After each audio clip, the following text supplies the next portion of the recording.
તમારું શરીર છે ને એ જ ભાડા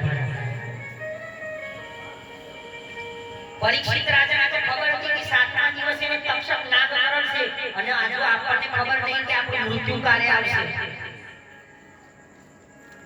તમારું મરણ તમને ખબર નહીં એટલે આ ભાડનું મકાન આ એક દિવસ કાળ આવશે તો આપણે આ શરીર બી છોડવું પડશે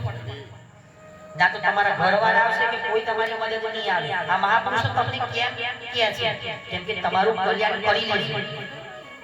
કે પલની ખબર નહીં આપણને કે પલની અંદર આપણી સાથે શું થવાનું એટલે રાખીવો